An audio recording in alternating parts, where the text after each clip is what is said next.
Hello everyone, আজকে সরস্বতী পুজোর blog তোমাদেরকে শেয়ার করব। তো আমরা সকাল সকাল দুপুর রেডি হয়ে একটু ঘুরতে বেরোলাম বোনেরা মিলে। আমাদের বেরোতে একটু দেরি হয়ে গেছিলো। এই 3 থেকে 4 বছর পর বেরোলাম আমি সরস্বতী পুজো কোথায়, তাও আবার শাড়ি পরে। এই শাড়ি পরার জন্যই দেরিটা হলো আমাদের। তো স্টেশনের দিকে যাচ্ছি সবাই মিলে। বল হাই গাইস, আমরা এখন ঘুরতে যাচ্ছি মা ভিক্টোরিয়া।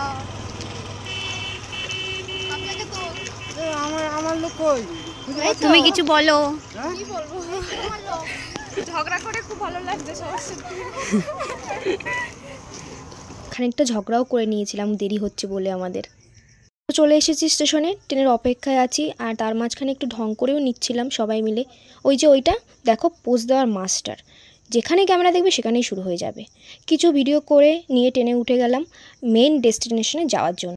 আজকে আমাদের সব কিছুতেই লেট হয়ে গেছে, তাই জন্য ট্রেনে একটুও ভিড় ছিল না। পুরো ফাঁকায় গেছি আমরা, কেউই ছিল না বলতে গেলে, কিছু লোক ছিল। তারপর দেখি মেট্রোতে ওরে ভিড়, মেট্রোতে মানে কাপলসদের ছড়াছড়ি লেগে গেছে, লম্বা লাইন টিকিটের। সেখানে আরও লেট হয়ে গেছে আমাদের। তারপর কিছুক্ষণ পর টিকিট কাটা হলো মেট্রোর দিকে, তারপরে আমরা রওনা দিলাম। তাও দুপুর বলে একটু কম ভিড় ছিল, সকালে আসলে আর দেখতে হতো না। টিকিট কাটতেই আমাদের ওখানটা 1 ঘন্টা কাভার হয়ে যেত। এবার চললাম মেট্রোর দিকে। এই শাড়ি প্রচণ্ড ঝামেলা করছিল, আসলে অভ্যাস না থাকলে যা হয় আর কি। এরপরে মেট্রোতে উঠে গেছি, তার মধ্যেও একটু ঢং করে ভিডিও করে নিলাম আমরা। যাই হয়ে যাক, ভিডিও ফটোও থামবে না। তারপর চলে এসেছি গন্তব্যের দিকে। তো আর বেশি দূর নেই, আর কিছুটা রাস্তা পেরোলেই চলে যাব। তো এখানেও এসে দেখি প্রচুর লাইন, অনেকক্ষণ আমাদের লাইনে দাঁড়াতে হয়েছে। তখনই বাজে 4টের বেশি। এরপর টিকিট কেটে ঢুকবো কখন আর আমরা বাড়ি যাব কখন? তাও এসেছি যখন, যেতে তো হবেই। লাস্ট এসেছিলাম লকডাউনের আগে, আর এই আসছি সরস্বতী পুজোয়। এই ঢুকে পড়েছি আমরা টিকিট কেটে। তো একটা ফাঁকা জায়গা খুঁজছিলাম যেখানে গিয়ে আমরা ভিডিও আর ফটো তুলতে পারবো। তো চারিদিক ঘুরে তো একটা জায়গা পেলাম কিছুটা ফাঁকা, তো ওখানেই ভিডিও করলাম।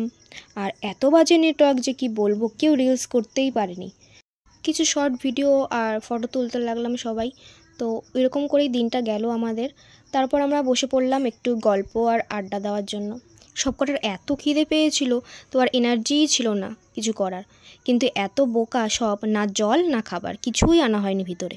বসে আছি রাতের একটু লাইটিং দেখবো বলে। হাই গাইস, আমরা এসেছি তোমার এটা কি বলে বিদেশি বাড়ি এটা ভিক্টোরিয়ায় ভিক্টোরিয়া লেকে এসেছি। ভিক্টোরিয়া লাইট অন করে দিয়েছে। এরপর আমরা একটু কাছে যাচ্ছিলাম কিছু ফটো তুলবো বলে, কিন্তু প্রচুর ভিড় ছিল এখনও, যে কোনো জায়গায় খালি ছিল না যেখানে গিয়ে একটু ফটো তুলবো। তো দেখো এই জায়গাটা কতটা সুন্দর। তারপর আমি একটু পোজ মেরে নিচ্ছিলাম, তারপর চললাম বাড়ির দিকে। এখানে আমরা 2 ঘন্টাও মনে হয় কাটাইনি ঠিক মতো। আসলে দেখার মতো ওখানে কিছুই ছিল না, খালি কাপলসরা ছাড়া। তো সবার দেখে একটু মন খারাপ হচ্ছিলো, তাই বললাম বাড়ি চল। আর খিদেও লেগেছিলো প্রচুর, তাই কেউ থাকতেও পারছিল না আর। তো বাড়ির দিকে চললাম। বেরিয়েই আমরা একটুখানি চাউমিন আর এগরোল খেয়ে নিয়েছিলাম। কারোরই পেট ভরেনি, তাই ঠিক করলাম স্টেশনে নেমে একটু ভালো কিছু খেয়ে নেব। এইদিকে অবস্থা দেখো, কি একটা ভুলভাল চাপ দিয়ে সিটটাকে উঁচু করে দিয়েছে।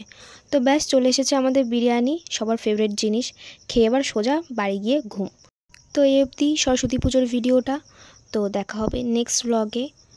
ভালো লাগলে লাইক ও কমেন্ট করবে। তো টাটা।